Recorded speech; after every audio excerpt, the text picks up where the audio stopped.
नमस्कार मंडळी, आज आपण बनवणार आहोत कारल्याची भाजी। ज्याला कारले आवडत नाही ते देखील ही भाजी आवडीने खातील आणि बिलकुलही कडू लागणार नाही। चला मग रेसिपी लगेचच सुरू करूया। तर ही कारल्याची भाजी बनवण्यासाठी इथे मी 300 ग्रॅम एवढे कारले घेतलेत। कारले स्वच्छ धुवून घ्यायचे, पुसून घ्यायचे। नंतर कारल्याचे जे मागचे पुढचे देठ आहेत ते काढून घ्यायचे। आता कारले कापून घ्यायचे आहेत। तर आज ही भाजी करण्यासाठी मी उभ्या आकाराचे कारले कापत आहे। तुम्ही गोलही कापू शकता किंवा छोटे छोटे तुकड्यामध्ये सुद्धा कापू शकता। आपल्या आवडीनुसार तुम्ही कारले कापू शकता। जर कारल्यामध्ये बिया असतील तर त्या बिया सुद्धा काढून घ्यायच्या। कोवळ्या बिया असल्या तर तुम्ही राहू देऊ शकता, पण मी आज कोवळ्या आणि जाड दोन्ही बिया काढून घेत आहे, कारण माझ्या घरी बिया असलेले कारले आवडत नाहीत। तर अशा प्रकारे बघा, कारल्याच्या बिया काढून घेतलेल्या आहे आणि कारले मी आता उभे असे कापून घेत आहे। तर एकदम बारीकही नाही आणि एकदम जाडही नाही, असे थोडेसे कारले मी उभे कापून घेतलेले आहे। तुम्ही आपल्या आवडीने कारले कापून घेऊ शकता। तर अशा प्रकारे सगळे कारले मी कापून घेणार आहे। आता सगळे कारले जे कापून घेतलेले आहेत ते एका बाउल मध्ये काढून घ्यायचे। तर बाउल मध्ये हे कारले सगळे टाकून घेतल्यावर यामध्ये 2 टीस्पून एवढं मीठ घालत आहे आणि हे मीठ जे आहे ते पूर्णपणे कारल्यावर चोळून घ्यायचं आहे। मीठ कारल्यावर चोळल्यामुळे कारल्याचा जो कडवटपणा असतो तो निघून जातो। कारल्यावर व्यवस्थित मीठ चोळून घेतलं की याला 10 मिनिटांसाठी रेस्ट करायला ठेवायचं। कारले रेस्ट होत आहे तोपर्यंत कांदे घेतले आहेत इथे मी कापून घेणार आहे। तर 4 मीडियम साइजचे कांदे घेतले आहेत। कांदे सुद्धा मी इथे थिनली स्लाइस करून घेणार आहे, उभेच स्लाइस करून घेणार आहे।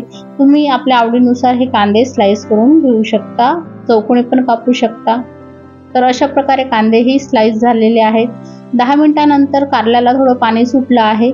तर आता यामध्ये 1 ग्लास एवढं पाणी घालायचं, 1 ते 2 ग्लास घालायचं आणि कारले स्वच्छ या पाण्याने धुवून घ्यायचे आहेत। 1 ते 2 वेळा हे पाणी बदलून हे कारले स्वच्छ धुवून घ्यायचे आणि अशा प्रकारे कारले हातामध्ये घेऊन पिळून घ्यायचे, म्हणजे याच्यामधलं जो पाणी आहे मिठाचं वगैरे ते सगळं निघून जाईल आणि कडू पाणी सुद्धा निघून जाईल। पिळून घेतलेले कारले एका प्लेटमध्ये वगैरे काढून घ्यायचे। तर सर्वच कारले आता पाण्यातून पिळून घेतले आहेत व्यवस्थित। आता भाजी करायला घेऊया। तर भाजी करण्यासाठी एका पॅन मध्ये 2 मोठे चम्मच तेल घातले आहे आणि तेल तापलं की स्लाइस करून ठेवलेले कांदे घालायचे। मीडियम फ्लेम वर हे कांदे थोडे सॉफ्ट करून घ्यायचे आणि फिरवत फिरवत शिजवायचे आहेत। साधारणतः 2 मिनिटांमध्ये तुम्ही इथे बघू शकता कांदे थोडे सॉफ्ट झाले आहे, पण अजून पूर्णपणे शिजलेले नाहीये।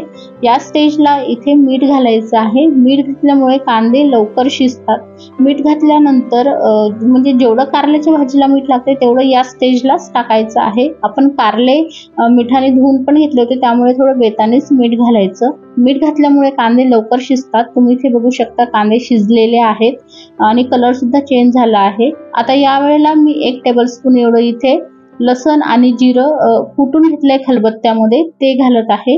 यामुळे भाजीची चव जी आहे ती जास्त चांगली होते। फ्रेश कुटून टाकलेलं जर लसण घातलं त्यामुळे कुठल्याही भाजीची चव वाढते। तर जोपर्यंत लसणला गोल्डन कलर येत नाही तोपर्यंत परतून घ्यायचं मीडियम फ्लेम वर। बघा अशा प्रकारे लसण परतला गेलाय, छान गोल्डन असा कलर आला आहे। आता यामध्ये 1/4 टीस्पून एवढी हळद घालायची, मिक्स करून घ्यायची कांद्यासोबत आणि जे पिळून ठेवलेले धुवून ठेवलेले कारले होते ते टाकून घ्यायचे। कारले आता छान मिक्स करून घ्यायचे, म्हणजे हा जो मसाला आहे म्हणजे कांदे लसण वगैरे आहे, हळद आहे, ते कारल्यामध्ये छान मिक्स व्हायला हवं। अशा प्रकारे मस्त मिक्स करून घ्यायचं। गॅसची फ्लेम जी आहे ती मीडियम वर ठेवायची आहे आणि झाकण ठेवून याला 5 मिनिटं वाफ काढून घ्यायची। 5 मिनिटांनंतर तुम्ही इथे बघू शकता वाफ आलेली आहे छान, आणि जे झाकणावर पाणी येतं ना ते आतमध्येच टाकायचं, बाहेर नाही टाकायचं आणि एकदा परत फिरवून घ्यायचं आहे। कारले थोडे सॉफ्ट झालेले आहेत पण पूर्णपणे शिजलेले नाहीये। चेकही करू शकता तुम्ही, बघा तुटत आहे पण पूर्ण शिजलेले नाहीये, बऱ्यापैकी सॉफ्ट झाले आहे। तर आता या स्टेजला लाल तिखट घालायचं आहे। 1 टीस्पून एवढं लाल तिखट मी घालत आहे। तुम्ही आपल्या आवडीनुसार लाल तिखट घालू शकता। अर्धा टीस्पून धने पावडर आणि अर्धा टीस्पून जिरे पावडर सुद्धा घालायचं आहे आणि सगळं सुके मसाले कारल्यासोबत व्यवस्थित मिक्स करून घ्यायचे आणि परत झाकण ठेवून लो फ्लेमवर 5 मिनिटं शिजून द्यायचं। तर 5 मिनिटांनंतर तुम्ही इथे बघू शकता कारल्याची भाजी छान शिजलेली आहे। 10 मिनिटांमध्ये हे कारले छान शिजतात, मस्त शिजलेली आहेत आणि इथे कलरही खूप सुंदर आलेला आहे, तुम्ही बघू शकता। आणि कारल्याच्या भाजीचा सुगंध देखील खूप मस्त सुटलेला आहे।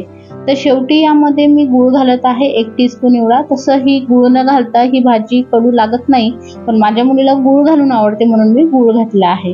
गूळ घातल्यानंतर 1 ते 2 मिनिटे शिजवायचं झाकण न लावता आणि शेवटी बारीक चिरलेला कोथिंबीर घालायचा। कोथिंबीर घातल्यानंतर फिरून घ्यायचं व्यवस्थित आणि एखाद्या मिनिटापर्यंत शिजून घ्यायचं आणि ही बिलकुलही कडू न लागणारी कारल्याची भाजी तयार झालेली आहे। तर तुम्ही सुद्धा कारल्याची भाजी या पद्धतीने नक्की बनवून बघा। ज्याला भाजी आवडत नाही कारल्याची ते सुद्धा अगदी आवडीने खातील अशी ही टेस्टी लागते। तर नक्की बनवा आणि व्हिडिओ आवडला असेल तर लाईक करा।